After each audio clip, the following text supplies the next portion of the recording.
Rusia dijo hoy que modificará su doctrina militar para hacer frente a lo que calificó de crecimiento de la infraestructura de la OTAN hacia las fronteras rusas. La noticia llega poco después de que la OTAN anunciara la creación de una fuerza de despliegue rápido capaz de movilizar 4.000 soldados en 48 horas a cualquier punto del conflicto entre Europa y Rusia. Moscú se queja también de que algunos miembros de la OTAN han recibido con beneplácito la solicitud de Ucrania de incorporarse a la organización mediante un proceso acelerado.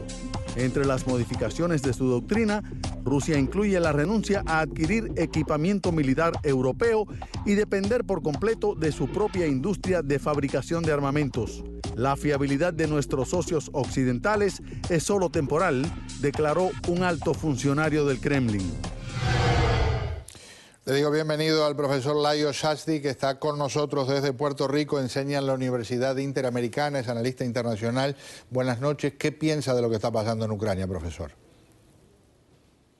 Bueno, es una situación que se puede decir que Rusia ya se sospechaba sus intenciones imperialistas, ¿no?, de tragarse Ucrania, aunque sea pedazos a pedazos, Crimea primero, Ucrania Oriental.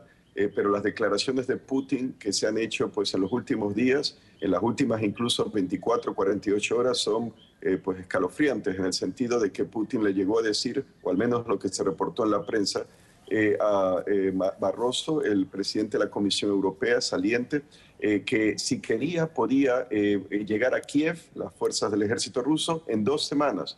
Y según el ministro de Defensa ucraniano, que por canales no oficiales Rusia le hizo saber a Ucrania que si se enfrenta a sus fuerzas en Ucrania Oriental, utilizarían armas nucleares, probablemente tácticas, pero aún así, armas nucleares. Claro. Así que eso sube el volumen y es el chantaje nuclear, y eso es lo que a mí me preocupa, que si no detienen a Putin, y yo creo que ya negociaciones no basta, sanciones económicas no le van realmente a doblegar. La única forma es el uso de la fuerza. Claro, hay que ver cómo se usa esa fuerza. Una forma es ayudar, por ejemplo, a los ucranianos a armarse, darles armas, como Roberto Meléndez, ¿no? El Senado lo ha sugerido, John McCain también, el otro senador republicano, y así pues deben de proceder, pero también con fuerzas como esa de Fuerza de Reacción Rápida, que estén dispuestos a apoyar a Ucrania en caso de que su frente se desplome y los rusos estén marchando hacia Kiev. Señor Shasty, ¿hay aroma a 1938, principios de 1939, con lo que estamos viendo hoy en el 2014?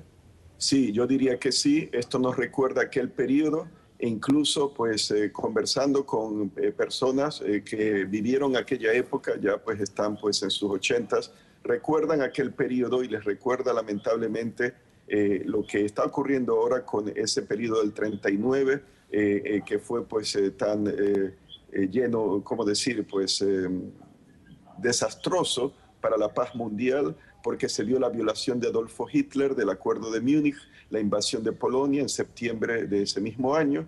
Y aquí vemos, y está el hecho del llamado apaciguamiento, appeasement en inglés.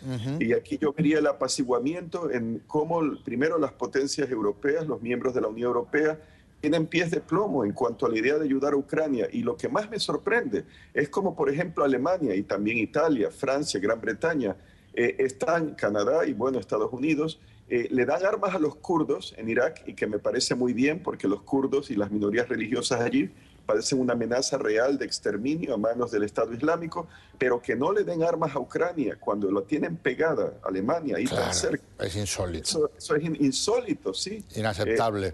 Profesor, 1.000.000 de gracias por acompañarnos. Muy amable. Un placer. Buenas noches. Muy buenas noches.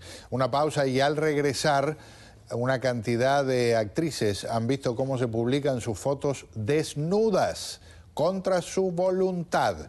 Vamos a analizar y ahora vamos a investigar qué están por hacer don Carlos Otero, que está muy bien vestido, por cierto, para TN3.